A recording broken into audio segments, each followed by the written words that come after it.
Bonjour à tous, aujourd'hui nous sommes le 4 mai, déjà, 4 mai 2022.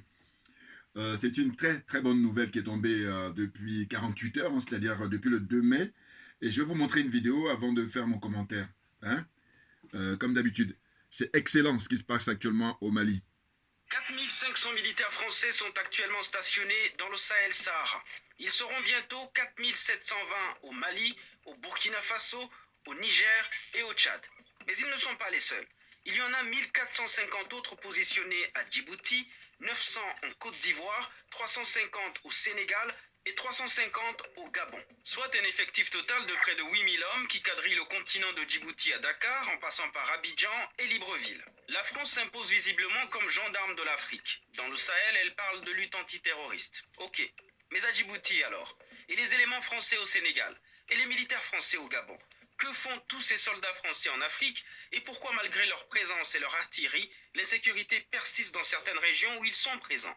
Nous posons des questions légitimes. Cet impressionnant matériel militaire sert à quoi si c'est pour que les terroristes continuent à nous narguer sur nos territoires? Donc ce que nous voulons, c'est une action de redevabilité, de justification du stationnement des troupes françaises au Sahel.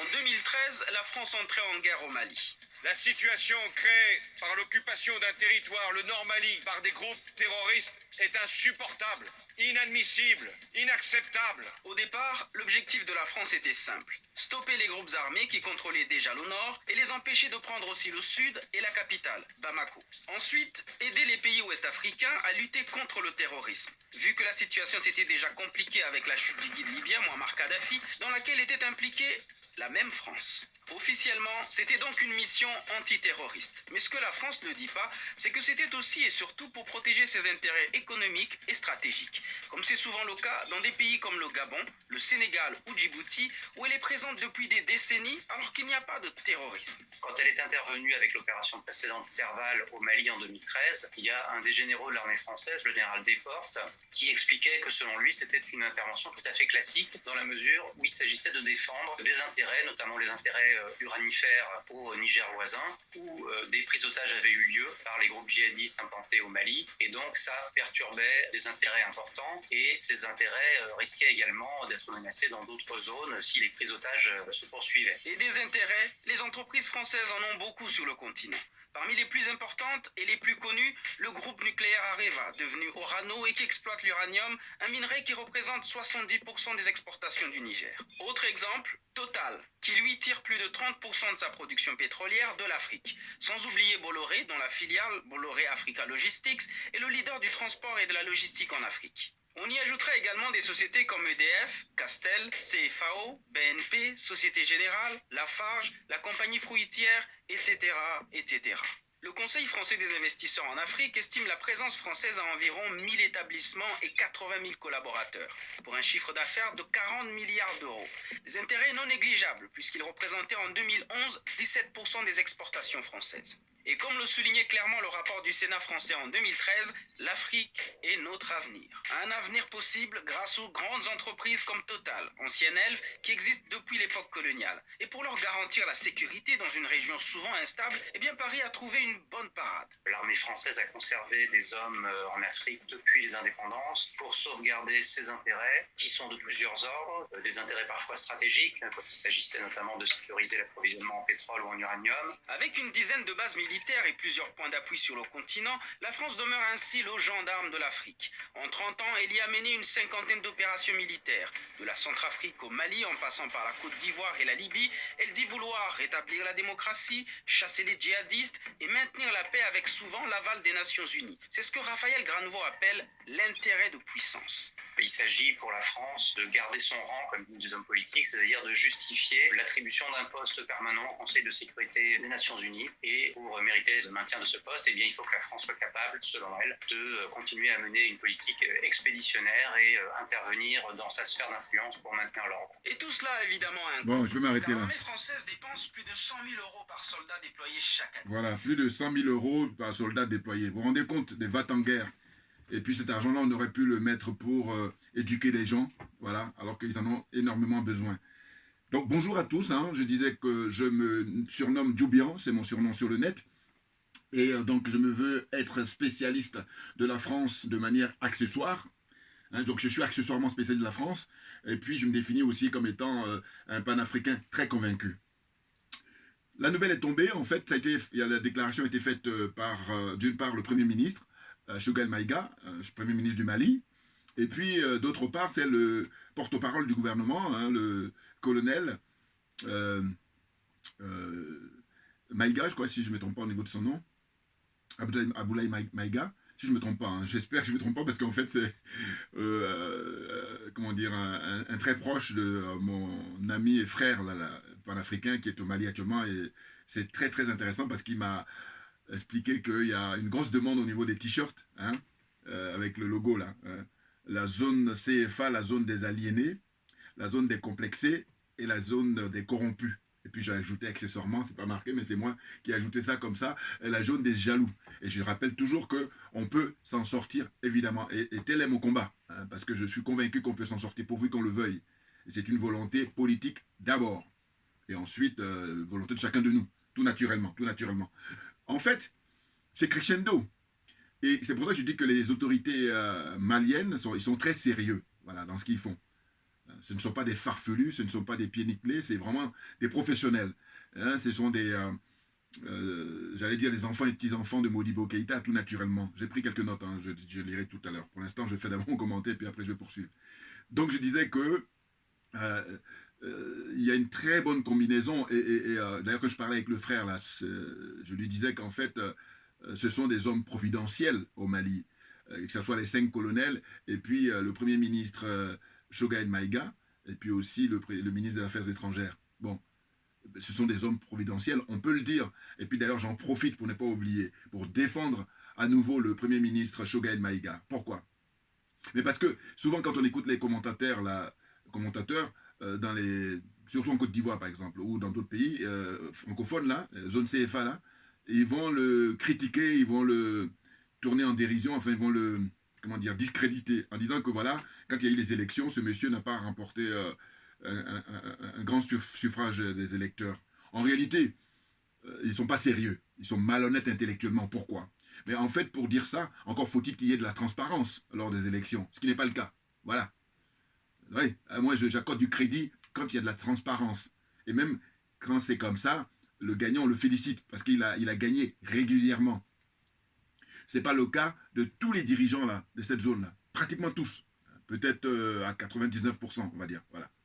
99%, mais c'est du lourd, c'est du très lourd. Vous voyez? Donc autant dire, ils sont tous, comment dire, dans la marmaille. Ils sont dans la magouille. Ils sont dans la France-Afrique, en d'autres termes. La magouille. Et puis pour parler du cas de M. Ouattara, qui est le chef de ponte et tout ça, je dis que lui, il est dans un coup d'état permanent.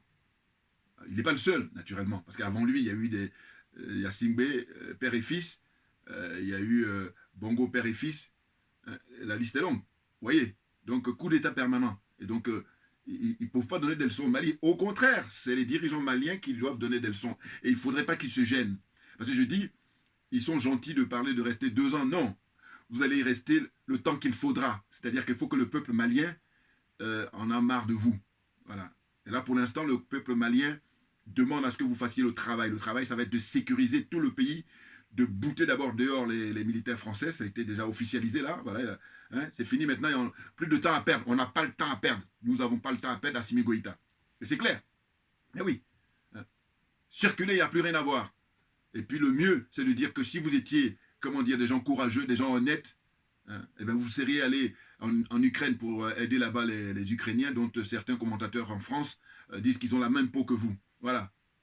Vous voyez, des ridicules. Et quand je dis ridicule, là, je suis gentil de dire ça. Ils sont sans foi ni loi. Très clairement. Mais oui. Ah, on est là pour dire les choses. Hein. Ah, on est là pour mettre les pendules à l'heure, excusez-moi. Mais bien entendu, qu'est-ce que c'est que ça? Donc, le Mali, crescendo, fermeture, comment dire, des chaînes, comment dire, RFI, propagandistes là. Hein, comment dire, France 24, voilà. Fermeture définitive. Voilà, terminé, pliez bagages. Parce que vous avez fait assez de mal. Puis ça doit être le cas aussi pour les autres pays africains, là, où ils émettent. Ça fait depuis des décennies, ils ont lobotomisé le peuple, comment dire, africain. Et je vous dis, ils sont pires que l'armée conventionnelle. Parce qu'en réalité, eux, c'est insidieux. Et donc, quand ça pénètre, et c'est plus difficile à enlever. Ah oui.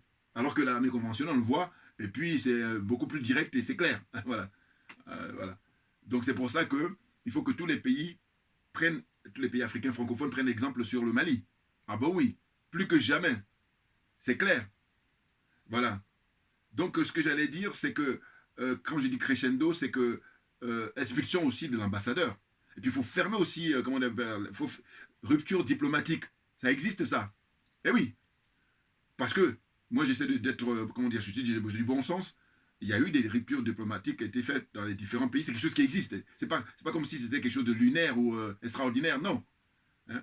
Rupture diplomatique. Et je vous dis, si ça dépend de moi, hein, parce que moi, ça ne dépend pas de moi, là. Bon. Mais en tout cas, comme je suis un citoyen libre, voilà, donc je donne mon point de vue et qui est partagé. J'en profite aussi pour saluer les trollers.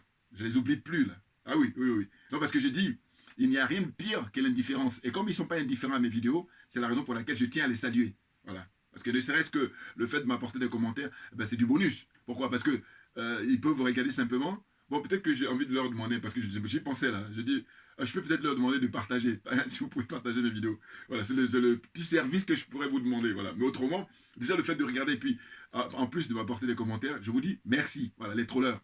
Donc je poursuis. En fait, ce qui se passe, c'est quoi? C'est que là, la nouvelle génération d'Africains, eh bien, comment dire, on est affranchis. Voilà, nous les panafricains, les vrais, hein, pas les panafricains de Guillaume Soro. Là. J'ai dit, c'est la première fois que j'entendais ça, un panafricain pessimiste. C'est lui qui a dit ça, j'avais jamais entendu ça. Pour moi, avant que je l'entende parler comme ça, j'ai toujours pensé que les panafricains, hein, ben les vrais, ils sont optimistes. Sinon, le combat n'a plus lieu d'être. Le combat n'a de sens que quand on est optimiste. C'est clair, c'est du bon sens là encore. Voilà. Beaucoup, beaucoup de bon sens. Et Dieu merci. Et oui, ça manque à beaucoup de gens. C'est pour ça qu'on en est là, justement. Bon, je vais faire lecture et puis je vais poursuivre mon commentaire après. Rapidement. En fait, ce qui se passe, c'est quoi? C'est que c'est depuis le 2 mai hein, que la déclaration a été faite officiellement par le porte-parole du gouvernement pour dire que les accords qui ont été signés hein, depuis IBK là, en 2014, et puis même avant aussi, tout ça, allez, aux oubliettes. Hein. Et puis le Premier ministre même a précisé qu'à partir de maintenant, eh ben, l'armée française n'a aucune raison, et même les autres armées aussi, hein, européennes n'ont plus aucune raison de rester au Mali. Hein, qui se dépêchent à plier leurs bagages hein, parce que leur présence n'est plus nécessaire. Ça n'a jamais été nécessaire, mais bon. Parce que quand ils avaient un IBK, eh ben, ils ont fait comme ils voulaient. Parce que ce sont eux qui ont tout fait pour le mettre en place. Voilà. Mais maintenant, là, ceux qui sont en place, le président, l'imperturbable Assimi Goïta, c'est le peuple qui veut de lui. Parce que c'est un homme digne. C'est un homme désintéressé. Et bien entendu. Et ça, ils n'aiment pas ça. Parce que les Alassane Ouattara, là, voilà, là, ils veulent bien. Les Macky Sall, ils veulent bien. Les Patrice Talon, ils veulent bien. Les Bazoum. Bouya. On fait bouya sur Bazoum, parce que Bazoum, lui, c'est... Non, mais... Il va partir, Bazoum. Je ne me lasserai pas de le dire parce que je ne crois pas que ce monsieur va terminer son mandat. Je le souhaite vivement. Je souhaite qu'il ne termine pas son mandat. Voilà, parce qu'il est dans une pure imposture, dans un coup d'état permanent, là, lui aussi. Tout naturellement. Mais ils sont tous dans le coup d'état permanent. Hein, c'est parce que c'est l'armée française qui vous maintient là, qui vous maintient en poste. Donc, on ne doit pas se gêner de dire que vous êtes dans un coup d'état permanent. Alors, à l'époque, c'est François Mitterrand qui a écrit ça hein, quand il était... en rivalité avec le général de Gaulle. Voilà. Donc c'est connu en France, hein, le coup d'état permanent. Après lui, comme un vrai roublard de la politique, hein, c'est un animal politique, hein, c'était un animal politique, donc vraiment, c'est un avisé. Il a profité de ça, et puis quand il est arrivé au pouvoir, bon, au lieu de... Il n'a pas, pas suivi ce qu'il disait. Les critiques qu'il a portées, il en a bien profité. Enfin bon, bref. On revient là à l'actualité, on revient au 21e siècle, parce que là, c'était le 20e siècle, et j'ai dit, tous les partisans de l'OTAN, eux, ce sont des partisans du XXe siècle. Et nous, qui sommes les poutinophiles, voilà, poutinophiles, c'est un Camerounais, là, un juriste camerounais qui nous a traités comme ça, j'en suis fier. Poutinophiles, pourquoi? Mais parce que j'ai dit, Cet homme est un homme providentiel. Parce que je dis ça, je me répète parce que c'est tabou en ce qui concerne l'oligarchie française. Et puis les dirigeants français, là, hein, c'est tabou pour eux parce que c'est l'oligarchie qui les met à leur place, hein, qui les place. Et c'est pour ça que, dans ce cas-là, c'est artificiel, on ne peut pas parler de providentiel. Alors que quand c'est naturel, on peut le dire. Et puis on le constate d'ailleurs. Donc le travail qu'il est en train de faire, hein, travail chirurgical, parce qu'ils connaissent ce terme-là, ils l'ont déjà utilisé eux-mêmes. Donc on va utiliser leur terme. Hein, il fait un bon travail chirurgical là, et ben c'est très très salutaire pour l'avenir de l'Afrique, l'avenir du continent africain et l'avenir du peuple des Africains. Vous ne pouvez pas imaginer. Et bien entendu. Et puis, je tiens aussi là encore à répondre à des gens qui vont dire oui, on ne peut pas quitter avec les Français pour venir avec les Russes. Non, c'est pas de ça dont il s'agit. Et puis d'ailleurs, je dis quoi? Je dis, bah, écoutez, pendant la guerre, hein, pendant toutes les guerres de la France allait chercher les Africains. Bon. Pourquoi? Mais parce que quand tu es en difficulté, il y a besoin d'aide pour t'en sortir. C'est du bon sens là encore. Mais comme ils sont de mauvaise foi, donc on est obligé de rappeler ça. Mais bon, hein, voilà, c'est du bon sens. Puis bon, surtout, ils sont malhonnêtes intellectuellement. Parce que moi, comme je me veux honnête intellectuellement, je vous dis, ma religion, c'est la vérité et la justice. Voilà. Et puis concours d'honnêteté intellectuelle. Ah oui, oui, ça m'intéresse. Donc je disais que c'est du bon sens que de vouloir que les Russes viennent nous donner un coup de main. Ben oui, parce qu'aujourd'hui, hein, quel pays africain peut faire face à la France? Quel? Parce que les armes qu'ils ont, puis d'ailleurs la France est connue comme étant, je crois, ils sont classés 5e pour les pays qui vendent les armes au monde. Vous vous rendez compte? Et puis ces gens-là, ils ont insulté l'intelligence d'autrui, et ils ont insulté notre intelligence depuis, j'allais dire toujours, mais moi comme je refuse qu'on insulte l'intelligence, c'est pour ça que faire ces vidéos c'est le minimum. Donc j'ai dit quoi? J'ai dit bon voilà, ils nous ont dit, voilà, ils nous parlent de paix. Bon, tu fabriques des armes, ben, tu les fabriques, c'est pas pour les mettre dans les musées. De manière générale, tu les fabriques, comme c'est du business, c'est pour les vendre. Et quand tu les vends, bon, c'est pas la même chose que vendre les ballons de football, hein, ou vendre, comment dire encore, une raquette de ping-pong, j'allais dire, ou qu'est-ce que sais-je encore, voilà, hein, ou des outils pour soigner les gens. Non, c'est fait pour tuer les gens. Vous vous rendez compte? Et après ça, on dit qu'on est civilisé. Là, tu parles. La civilisation occidentale est en déclin. C'est peu que de le dire. Et je dis que là, maintenant, c'est l'Afrique qui doit prendre les taureaux par les cornes. Mais pour ça, il faut qu'il y ait des gens dignes. Il faut que des gens comme Assimi Goïta, qui sont des successeurs de Thomas Isidore Sankara. Ah oui, Sankara, il est réincarné là. Maintenant, cette fois-ci, il y a 5 colonels. Parce que là, à l'époque, il était tout seul. Il n'avait pas son faux ami ou faux frère, je sais pas. Larbin de Blaise Compaoré, là, qui se cache, qui se planque là-bas en Côte d'Ivoire. Vous vous rendez compte? Alors que là, le procès qu'il y a eu, il aurait dû, pour entrer dans l'histoire, venir comme ça, voilà, et se présenter devant son peuple pour dire que je vous demande pardon. Mais avant de demander le pardon, je vais vous expliquer tout ce qui s'est passé. Eh bien non. Mais ils vont s'expliquer tôt ou tard. Ah oui, mais c'est pas, sinon c'est trop facile. Tôt ou tard, Blaise Compaoré et son frère doivent s'expliquer devant les Africains en général et devant le peuple burkinabé en particulier. C'est de ça dont il s'agit. Bien entendu, parce que il y a la mort et les morts des Burkinabés en général, et en particulier du capitaine Thomas Isidore Sankara et puis ses compagnons de lutte. Il y a juste un seul qui était miraculé, Aruna, qui s'appelle le monsieur, si je me rappelle bien. Et puis, il y a aussi l'assassinat du très très grand journaliste d'investigation, Norbert Zongo. Donc je ne pouvais pas m'empêcher de saluer tout le temps la mémoire. Très grand journaliste, très grand penseur. Oui. Donc lui, il a été assassiné par le frère de Blaise Compaoré. Pour ne pas dire par la même occasion par Blaise Compaoré, puisque c'était lui qui est le chef de l'État. Vous voyez, voilà. Donc on ne lâchera rien du tout. Vous allez vous expliquer tôt ou tard. Ah, non, c'est trop facile. Des nazes minables. Alors on y va. Donc je disais quoi? Je disais qu'en fait, la fermeture, ou en tout cas le fait de mettre fin aux relations, aux accords militaires, aux accords de défense avec la France, c'est pas nouveau. En fait, en réalité, le président Modibo Keïta, en 1961, il avait déjà inauguré. En 1961, donc, le président Modibo Keïta avait déjà exigé à la France d'évacuer les bases militaires de Bamako, de Kati, de Gao et de Tessali. Hein? Et c'est 54 ans après que les Français, comme je vous dis, sont rancuniers. Et puis comme ils savent que le pillage de l'Afrique, c'est un oxygène pour eux. Et comprenez bien, hein, attention, je n'ai aucune exagération là. Parce que vous savez très bien que, moi je ne suis pas bon en sciences, mais ouais, c'est un minimum qu'on a en maîtrise. L'oxygène, vous ne respirez plus. On n'est pas très loin en ce qui concerne la France avec l'Afrique, avec le pillage, avec le besoin que la France a de l'Afrique. Parce que c'est grâce à l'Afrique que la France occupe le rang qu'elle occupe, à tout point de vue, sur le plan politique, hein, pour les affaires étrangères, sur le plan économique, surtout, sur le plan militaire aussi. Voilà. C'est grâce à l'Afrique. Hein, la place qu'elle détient là-bas au Conseil de sécurité, à l'ONU, c'est la place de l'Afrique normalement. Et quand je dis c'est la place de l'Afrique, j'ai toujours pensé qu'un continent qui regroupe 54-55 pays devrait avoir au minimum, si ça dépendait que de moi, 5 représentants. Allez, on y va. Compte tenu du nombre de pays et puis compte tenu surtout de la population. Voilà.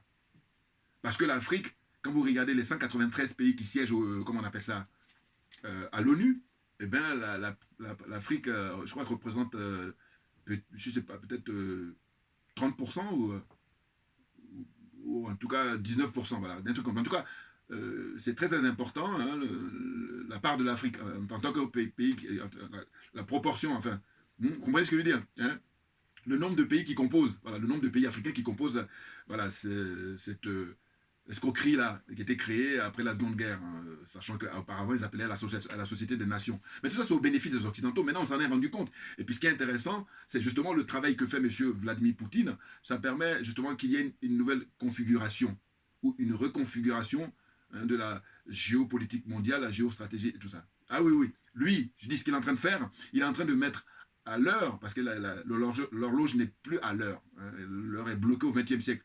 Les gens de l'OTAN, là, ils sont bloqués au XXe siècle. Et comme nous sommes au XXIe siècle, et comme je dis qu'il faut vivre avec son temps, eh bien, le travail qu'il est en train de faire, il est en train justement de régler l'horloge pour que ça soit mis à l'heure du XXIe siècle. Comprenne qui veut, comprenne qui peut. C'est clair.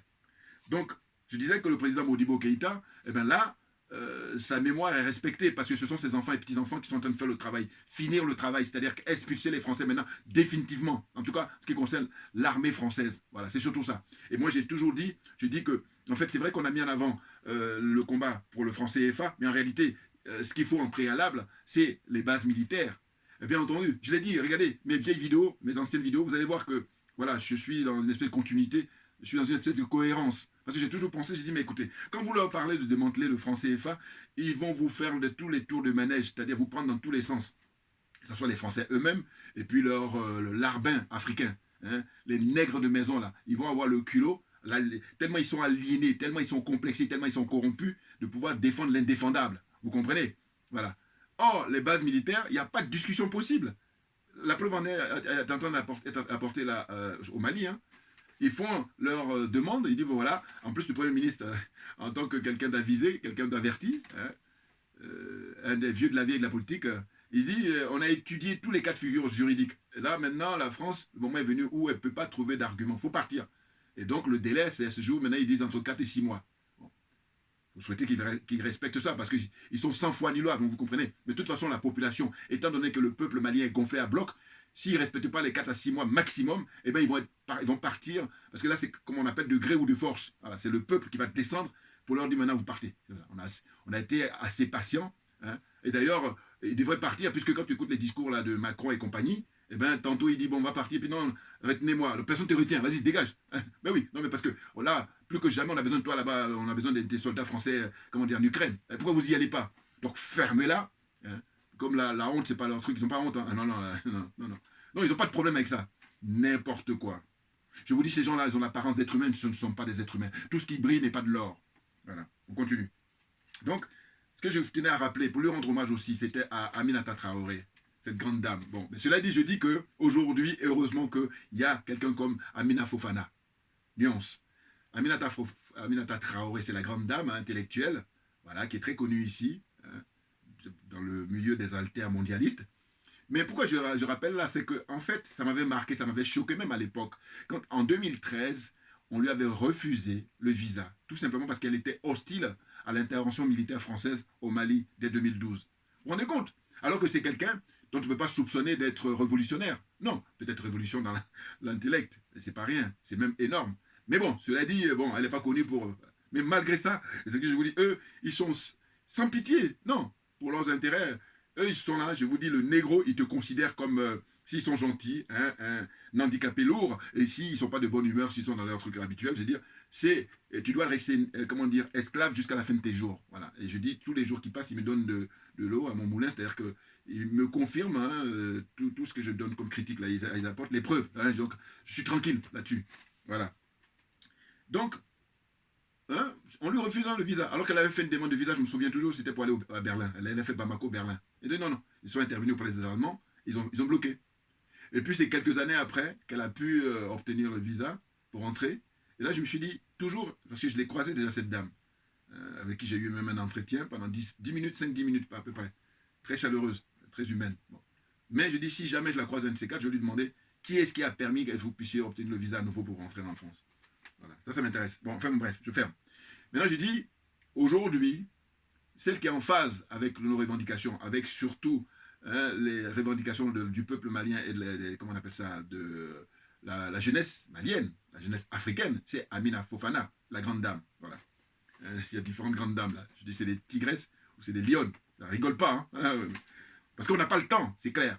Donc je dis simplement, bon, Aminata Traoré, j'ai beaucoup de respect, hein, mais simplement ce que je dis, j'ai dit que c'est la vieille école, c'est-à-dire qu'en fait, on a de la sympathie.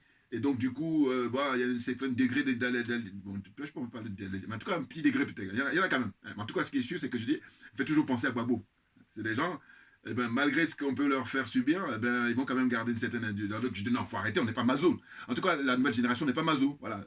Parce que, je sais pas, non, mais c'est bon, quoi. Quelqu'un qui te fait du mal, et puis qui passe son temps à t'humilier, on fait comment hein? On dit, dégage, va très loin. Hein, voilà. Et puis voilà, j'avais oublié. Ce que je voulais dire, c'est quoi? C'est que, en ce qui concerne le franc CFA, je l'ai déjà dit, mais je vais le rappeler parce que c'est important. Les discussions qu'il y a, les gens se demandent bon, comment on va faire si il y a une rupture. Parce qu'on exige maintenant une rupture compte tenu de l'humiliation permanente qu'inflige l'élite française, l'oligarchie française aux Africains. C'est ça, le ras-le-bol, il est clair. Donc je dis voilà, c'est mon idée, hein, ça m'est venu. Eh bien, je vais la redire, c'est que je dis, en fait, la durée du franc CFA, c'est-à-dire que depuis sa mise en place en 1945, dans les différents pays là, sachant qu'il y a des pays comme en Asie, hein, qui sont des anciennes colonies françaises, qui sont partis. Et très tôt, ils ont dit non, on ne veut pas de votre... C'est votre, comment on appelle ça, votre business là, ça ne nous intéresse pas, parce que ça ne serait pas dans notre intérêt, ou dans nos intérêts. Voilà. Donc on n'en veut pas entendre parler du franc CFA. Et ils sont partis, très tôt. Après, il y a eu les pays du Maghreb, hein, c'est-à-dire, d'abord la Tunisie est sortie, ensuite a suivi le Maroc, et après est venue l'Algérie, juste après la guerre de l'Algérie. Les Algériens sont sortis. Mais il n'y a que les négros, là, les noirs comme moi, là. Ce sont eux qui sont encore dans le franc CFA. Ils sont là, voilà. Vous avez la liste, là, avec les drapeaux. Voilà. Maintenant, ce que je dis, moi, c'est quoi? C'est que je dis, en fait, la rupture avec la France, eh bien, ça va se jouer là-dessus. Et je dis, concours d'honnêteté intellectuelle. Voilà. Hein, on y va, là. Hein. Moi, je dis, on prend le cas du Mali. Le Mali va sortir, là. Je suis convaincu que, avant que l'année 2022 ne se termine, le Mali va sortir. Voilà. Donc, à partir de l'instant où le Mali sort du franc CFA, eh bien, on va faire le calcul, donc de 1945 jusqu'en 2022. Voilà, ça fait combien d'années? Donc, cette période-là, cette durée-là, eh bien, c'est ça qui doit avoir comme rupture entre la France et le Mali.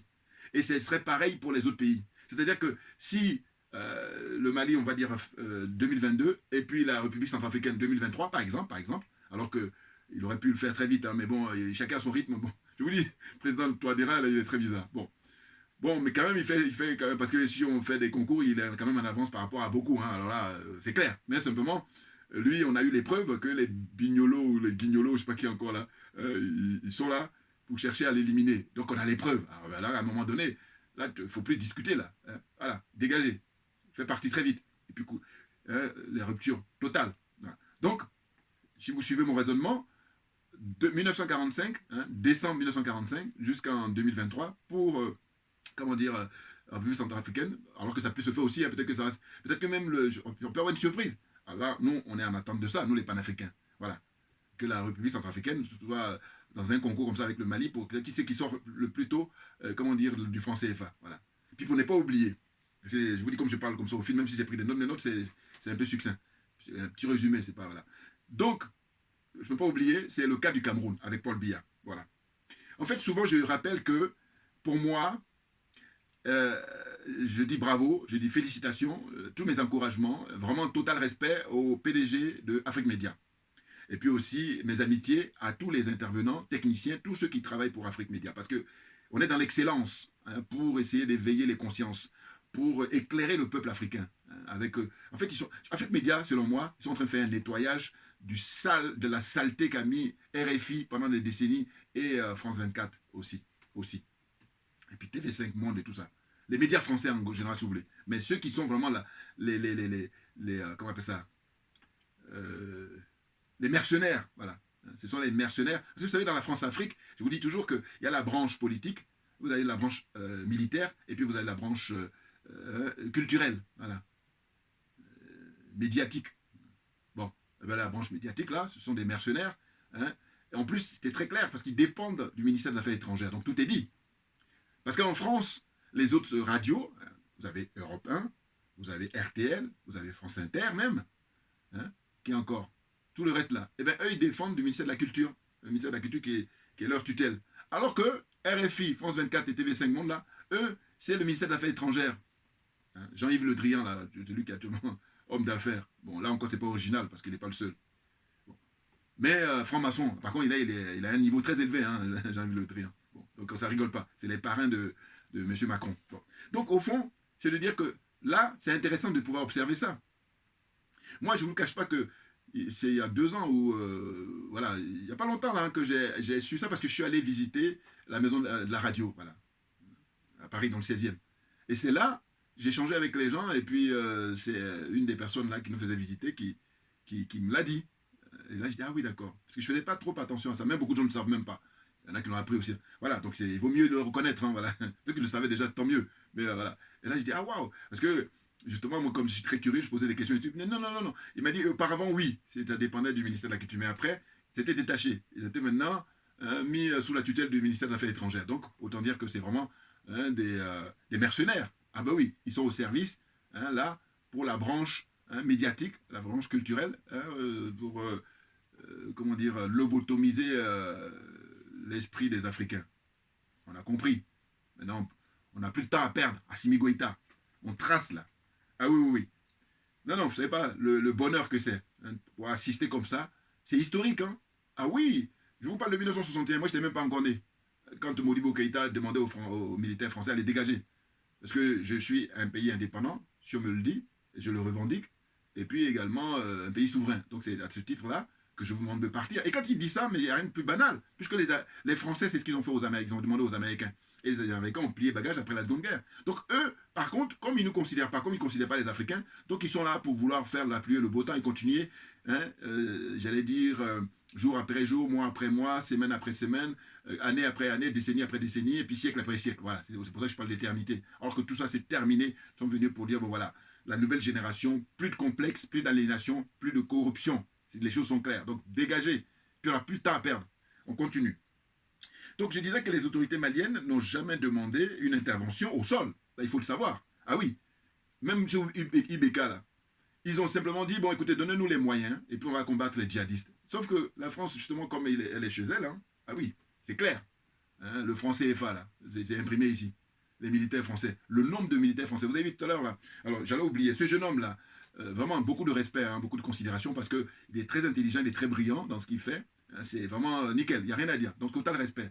Hein, c'est un jeune, bon là j'oublie le nom, mais je sais qu'il est d'origine rwandaise. Voilà, rwandaise. Et puis, il a été formé au Cameroun. Parce qu'il il est venu comme réfugié avec ses parents au Cameroun, quand c'était chaud au Rwanda. Voilà. Et puis, comme il est tellement brillant, il a passé son concours d'école de journalisme, il a été admis. Et puis, voilà. Donc, vraiment, lui, et puis, quand je vous montre souvent, je lui dis, moi, je suis comme ça, je rends hommage. Hein, et puis, je demande que ça soit réciproque. Parce que c'est la meilleure façon pour que tout le monde est gagnant. Parce que là, je reconnais son travail, c'est la qualité de son travail, très intelligent, très brillant. Voilà. Bon, maintenant, ils vont faire dans le conventionnel, alors que moi, non. Ah, non. Ah oui, c'est clair, bon, mais c'est pas toujours évident, parce que les formats dans lesquels ils sont, bon. Mais moi, là, je suis mon propre, comment dire, rédacteur en chef, et puis voilà, je ne rentre pas dans l'autocensure. Ça dépend. Là, je le dirai à la fin. Il y a un truc là qui passe là. Je ne voulais même pas en parler, mais comme j'ai vu, il dit, bon, il faut quand même que j'en parle avant de terminer. Bon, je le dirai à la fin.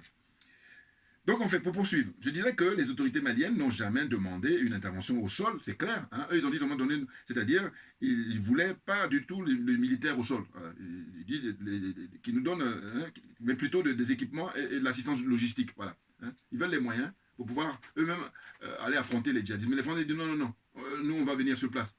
Voilà. Et puis fermez-la. Je n'exagère rien du tout, puisque regardez, ils ont empêché l'humiliation avant qu'ils quittent cette terre Ibeka. Parce que ils ont la Kidal, je crois, voilà, ils ont pris ça, et puis il n'y a même pas que Kidal, mais Kidal c'était vraiment le symbole très fort, c'est ça même qui énerve les Maliens là. Le peuple malien, on peut très bien comprendre sa colère actuellement. Mais bien entendu, c'est justifié. Parce que d'un côté, quand ils arrivaient à l'époque, ils sont contents comme ils aiment manipuler les gens, et puis aussi, je vous dis, ils insultent l'intelligence des Africains.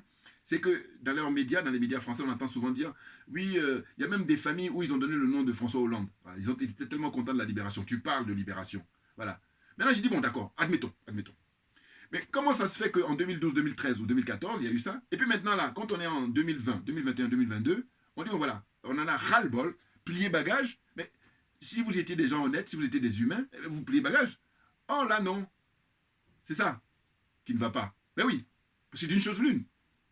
Vous ne pouvez pas nous brandir, oui, là, c'est foutre de nous, c'est ça qu'il faut bien comprendre. Ils se foutent des Africains en général, et des les Maliens, là, en l'occurrence, en disant que oui, allez dire, ça existait, hein, c'est pas faux. Mais moi, j'ai dit, bon, moi, comme je suis quelqu'un je me veux cohérent, hein, j'ai dit, bon, voilà, d'accord, on y va. Mais si, maintenant, la personne qui a donné le nom à l'époque, il dit, bon, j'en ai ras-le-bol, parce que j'ai vu que tu es resté pendant 10 ans, tu n'as rien branlé, hein, quel est le bilan? Il n'y a rien. Bon, donc dégage. Donc tu dégages et dépêche-toi à partir. Voilà, plus de temps à perdre. Donc là, tu vas traîner les pieds et puis trouver chercher à chipoter. Alors que les Maliens n'ont pas chipoté, hein, alors qu'ils auraient dû, dans le sens où, regardez le soir qui a été réservé à Aminata Traoré, qui a simplement dit, écoutez, moi je suis contre l'intervention militaire, parce que d'abord, elle est l'antimilitariste, donc voilà, les choses sont claires. Non, non, vous n'avez pas le droit. Hein, vous devez être dans la soumission, comme Ibeka, comme Alassane Ouattara, comme tout le reste, là, les aliénés, complexés et corrompus, là. Voilà. Hein, c'est-à-dire valider tout ce qu'on fait, qui va à votre encontre, hein, mais il faut le valider. Parce que vous êtes, pour nous, vous êtes des esclaves jusqu'à la fin de vos jours. Voilà, c'est je dis ce qui est récent, je le dis moi. sinon, quand je dis que je suis accessoirement spécialiste de la France, ça n'aura pas de sens. Voilà, là, ça a du sens, là. Il faut bien comprendre. La suite. Donc, le Mali était sous Ibeka, hein, et les autres d'ailleurs. Hein, il y a juste la période de Modibo Keïta où il y a eu l'indépendance et la souveraineté. Sinon, après, c'était des pseudo-indépendances. Hein, le folklore, j'allais dire. Donc, j'ai dit, il était privé, hein, le Mali était privé de sa souveraineté et de son indépendance, bien entendu, et il a été mis sous tutelle, hein, c'est clair, mis sous tutelle durant plus de 10 ans. Hein, c'était la période là, avec les accords militaires qu'ils ont signés là. C'était la mise sous tutelle, comme ils font pour les 15 autres, hein, enfin les 14 autres si je veux dire. Ce qui est le cas des autres pays de la zone CFA. Voilà, tutelle politique, tutelle militaire et tutelle économique. Voilà, vous comprenez? Donc, les chiffres pour rappeler, hein, il y avait plus de 5000 militaires français hein, là-bas au Mali. Hein, et puis là, le Djibouti, c'est 2009. Parce que le frère, là, sa vidéo, quand il a montré, je vous ai montré tout à l'heure en intro, en réalité, lui, ça date de 2020. Donc, il y avait un petit décalage au niveau des chiffres. Mais c'est pas très grave parce qu'il est dans les fourchettes, là. Puis, je lui dis total respect pour le travail qu'il a effectué. Voilà, c'est nickel. Hein, toutes ces vidéos, en général, c'est des très, très bonnes factures. Et puis, ça dure 7-8 minutes. Et voilà, il n'y a rien à dire. Je dirais même, moi, à la limite, j'en rêve. C'est-à-dire que je fais mes blabla, là. Et puis quelqu'un qui s'y connaît, il fait les montages, et puis voilà, au lieu de durer 30-40 minutes, eh ben, ça dure que 5-10 minutes maximum, voilà. Là, c'est du nickel. Ensuite, la Côte d'Ivoire, on nous dit que la Côte d'Ivoire, c'est environ 2000 personnes. Bon, il faut vérifier. Hein. Le Tchad, 1250 personnes. République centrafricaine, 400 personnes, je ne sais pas si c'est toujours le cas. République démocratique du Congo, avec Tshisekedi, le corrompu, le complexé, l'aliéné, là. Ah oui. Franchement, lui. Il y a 30 militaires là-bas, bon, et ça, c'est en général les gens qui sont là pour superviser, et puis les techniciens, là, hein, ils disent qu'ils viennent encadrer alors qu'ils viennent pour espionner le pays. À mort, à mort.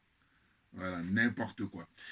Ensuite, qu'est-ce qu'on a encore? Le Gabon, 980 personnes, le Sénégal, 1200 avec, comment on appelle ça, Macky Sall, là. Macky Sall, il a chaud aux fesses, Macky Sall, parce qu'au mois de juillet, il va se prendre une bonne branlée, là, au niveau des élections législatives. C'est clair pour moi. Ousmane Sonko, hein, avec l'actuel maire de Dakar, et puis le frère Guy Marius Sagna. Voilà. Ce sont eux qui ont le droit de citer, ben oui, parce qu'ils ne sont pas aliénés, ils ne sont pas complexés, ils ne sont pas corrompus. Voilà. Ce sont des panafricains très convaincus, et ce sont eux qui ont le droit de prendre les choses en main maintenant, de manière à ce qu'on accélère le mouvement parce qu'on a compris. C'est clair. Bon, ensuite, on nous dit quoi? Qu'au Cameroun, il y a 50, là c'est pareil, c'est des techniciens qui sont là, superviser l'armée comment dire, camerounaise. La bonne nouvelle, c'est quoi? C'est que y a un frère qui m'a reproché, il m'a dit, ouais, c'est bien ce que tu fais, mais il faut que ça soit... Bon, je fais ce que je peux, parce que je dis, comme il n'y a pas de montage, donc voilà, je fais ce que je peux. Quand même, merci en tout cas pour votre attention. La précision que j'allais apporter, c'est quoi? C'est que, en fait, le Cameroun vient de signer récemment des accords avec la Russie. C'est une très bonne nouvelle. Et comme je dis, il vaut mieux tard que jamais. Mais, ce que je tiens à préciser toujours, c'est qu'il y en a qui me disent, oui, mais tu sais, tu peux quand même être indulgent avec Paul Biya, puisque c'est lui qui finance Afrique Média.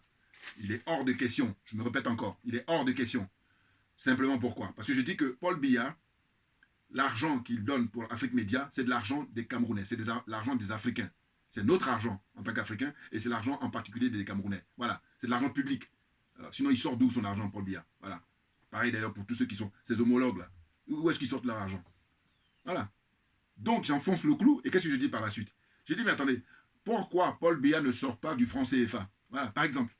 Eh oui, parce que moi, ce qui me gêne chez eux, alors que je les estime beaucoup, les intervenants en Afrique Média, c'est que eux, ils vont considérer Paul Biya comme étant un panafricain parce qu'il finance Afrique Média. Je dis non, il ne prend aucun risque. Il ne prend aucun risque. Alors que pour moi, les pères d'indépendance, et nous autres, d'ailleurs, on prend des risques. C'est ça qui est clair. Eh oui. Donc je dis, pourquoi il ne sort pas Paul Biya du franc CFA? Sachant que les Camerounais, ce sont des cerveaux, des gens très très brillants. Voilà. Donc je veux dire, il y a des gens qui peuvent faire le boulot. Dieu seul sait, Dieu seul sait. Oui, simplement, Paul Biya, durant son règne, je dis que c'est bridé, toute cette intelligence-là, toute cette énergie, il a bridé ça. Mais malgré tout, eh ben, quand même, ils arrivent à tenir la barre. Hein? Donc, chapeau à eux. Mais ce n'est pas du tout les sardinards, là, Paul Biya, qui, l'argent des Camerounais, il le prend, il vient dormir ici depuis des décennies, en Suisse. D'ailleurs, la brigade anti-sardinat, je ne sais pas où ils en sont, parce que ça fait un moment ils sont calmés. Mais je veux dire que c'est grâce à eux que Paul Biya, il a eu la trouille quand il était à un moment donné en séjour là-bas à Genève ou je ne sais plus où, là, en Suisse, là-bas. Ah oui, oui, ils ont écourté son séjour. Moi, j'étais très content. Enchanté même. Mais oui, non mais tu sais quoi? Tu prends l'argent du peuple et puis tu vas le dilapider là-bas, alors qu'eux, ils sont déjà suffisamment riches. N'importe quoi.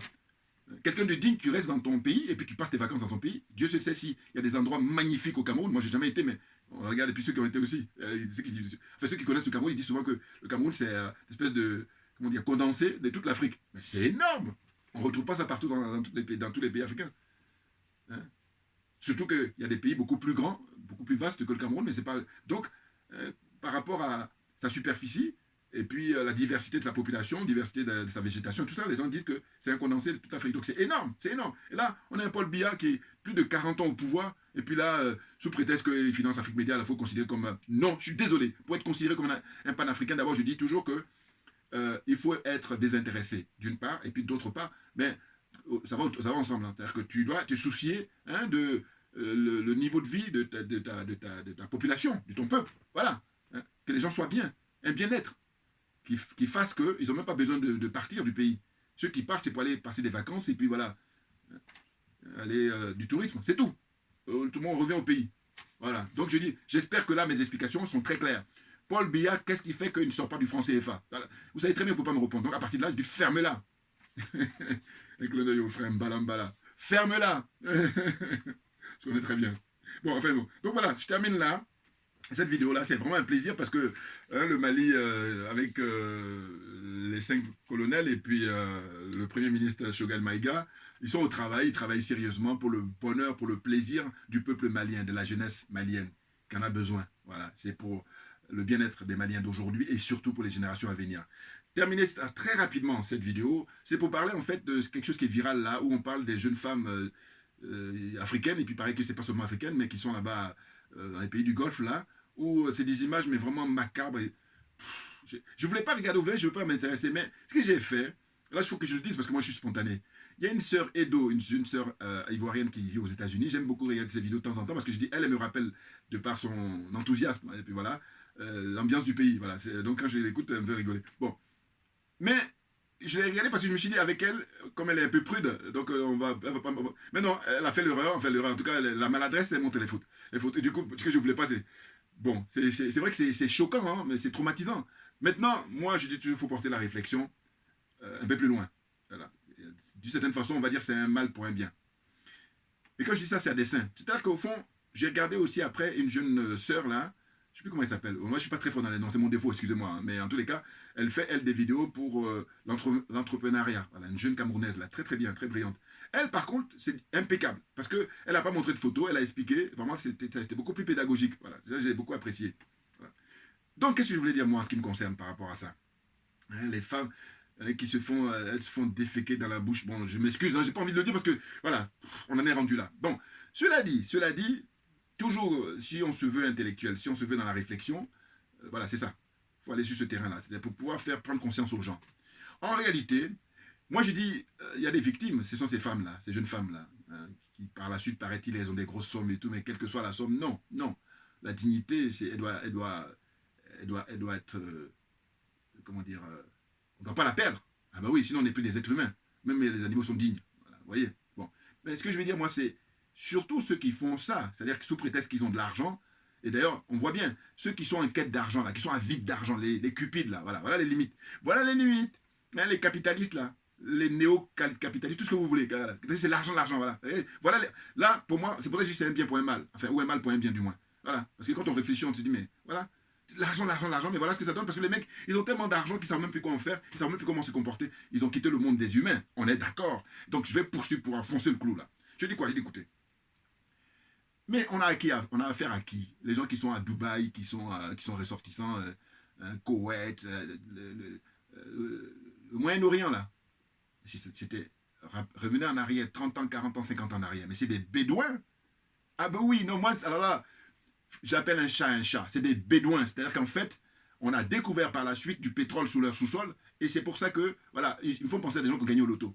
Des grosses sommes. Ah oui, parce que si tu gagnes au loto 30 euros, 40 euros, c'est rien du tout. Mais là, c'est des très très grandes sommes, donc tu peux péter les plans, et c'est leur cas. Voilà, quand je vois ça, je dis, mais non, les mecs, non, mais parce que c'est, au départ, tu fais 30-40 ans en arrière, le mec, il était là, dans le désert, il n'y avait que dalle, et il avait ses troupes là, enfin, au sens de ses animaux, les moutons, même des chameaux, tout ça, voilà, c'était ça, son environnement, son écosystème. Oh là, au XXIe siècle, il y a eu une évolution au niveau architectural et puis tout. Donc beaucoup d'argent par rapport à leur pétrole et puis un petit peu de gaz. Voilà. Mais c'est là où ça démontre que c'est pas ça le plus important. Mais bien entendu, autrement, regardez, ces gens-là, les animaux même sont beaucoup mieux qu'eux. C'est peu que de le dire. Mais oui, parce que tu nies en fait l'humanité d'autrui, mais tu nies ton humanité. Ah ben oui, parce que si on se veut être un être humain, on ne fait pas ça. Parce que ça rime à quoi? Hein? Tu crois que tu imites? Parce que c'est ça, moi je pousse la réflexion, je dis, hey, ils croient qu'ils imitent? Non, c'est toi qui fais ça. J'ai dit, mais donnez-moi les moyens. Moi je mets tout le monde, je les mets à l'hôpital. Et puis je suis gentil de dire ça, hein. Ah ben bien entendu. Non, vous les soigner, c'est des malades. Ah, on est d'accord. Ah oui, et puis il y a beaucoup de malades. Et puis quand je pense qu'il y a des gens qui ont de l'argent, et puis non, là pour le coup, c'est salutaire. Il faut soigner les gens. Et puis c'est parce que moi, je dis, je ne veux pas de mort d'homme, ça ne m'intéresse pas. Voilà, parce que je dis, la vie humaine est sacrée. Donc à partir de là, eh ben, quand il y a un mort d'homme, je dis, terminus, tout le monde descend. On va s'expliquer. Pour quelle raison tu as fait ça? Quelles sont tes motivations? Qui est derrière? Voilà. Voilà. Ce que je dis, je me vante, enfin, comment dire, j'ai la prétention de dire que je suis un être humain. Et à partir de là, je fais la démonstration. Alors qu'il y en a certains, tout ce qui brille n'est pas de l'or. Ils ont juste l'apparence. J'espère que je me fais comprendre là. Voilà. C'était mon point de vue que je vais donner parce qu'il y a pas mal de frères là, qui ont fait des vidéos dessus pour expliquer. Il y en a quelques-uns. J'ai regardé d'abord le frère, comment il s'appelle, Valsero, voilà, le frère camerounais, hein, dont je fais un big up. C'est lui que j'ai regardé en premier. Et c'est vrai qu'il était dépassé quand il expliquait. Et lui, c'est pareil, une certaine pudeur, n'a pas montré, il expliquait simplement que les jeunes sœurs allaient à l'école. Mais au-delà d'aller à l'école, le plus important, c'est garder sa dignité. Et puis, pour terminer, moi, quoi qu'il en soit, la responsabilité incombe aux dirigeants africains. C'est clair, quand je parle des dirigeants africains, ceux qui sont venus, c'est que la France a placé, c'est que l'Occident a placé là, hein, après avoir assassiné les pères de l'indépendance. Voilà. Eux, je leur en veux à mort. On est d'accord, parce qu'ils sont responsables de ça. Puisque, je dis toujours que quand tu es, pour moi, un président de la République d'un pays, eh ben, tu es comme un chef de famille. Voilà. C'est tout. Je dis, quand tu es en famille, tu as tes enfants, tu veilles sur eux. Eh ben, quand tu es chef d'État, tu dois veiller sur ta population, sur ton peuple. Dire ça même, c'est vraiment, pour moi, c'est tellement banal. Il y a des gens, après, ils pensent qu'ils sont équilibrés, alors que non, pas du tout. Vous êtes loin du compte, les gars. Bien entendu, voilà. Donc c'est ce que je voulais dire. Ce sont eux qui sont responsables les dégâts dans lesquels on vit là. Maintenant, il serait intéressant, là aussi pareil, si j'avais les moyens, on va aller prendre une à une les jeunes femmes là pour savoir les nationalités. Ah, ce serait intéressant. Il y a combien d'Ivoiriens? Il y a combien de Camerounaises? Il y a combien de Sénégalais? Il y a combien de Gabonais, Togolais? Tout ce que vous voulez. Voilà. La zone C, il faut les aligner, les complexer là. On va savoir. Ah oui, ça c'est très intéressant. Un peu comme je dis, les frères qui sont dans le suicide collectif là, eux pour eux, voilà, j'ai beaucoup plus de considération et de respect. Parce que je dis, c'est autre chose, ça. Voilà. Là aussi, pareil, la responsabilité incombe à ces dirigeants-là, comme Alassane Ouattara, comme Macky Sall, comme Patrice Talon, comme Bazoum, hein, comme, comment s'appelle l'ancien président du Niger aussi, qui manette encore, hein, Bazoum en tant que figurant. Bon. Donc, vous comprenez? Voilà. Non, parce que ces gens-là, c'est des irresponsables. N'importe quoi. Ils vivent au jour le jour. Puis après, on vient se soigner ici. Avoir honte, même dire ça, c'est faible. C'est incroyable. Alors que ce n'est pas les moyens qui nous manquent. Nous avons suffisamment de moyens et Dieu seul sait. Merci à vous tous pour votre attention. Hein? Et puis on ne lâche rien. C'est nous qui avons raison, bien entendu. C'est clair. Voilà. Mais ça. Et à très bientôt. Merci bien.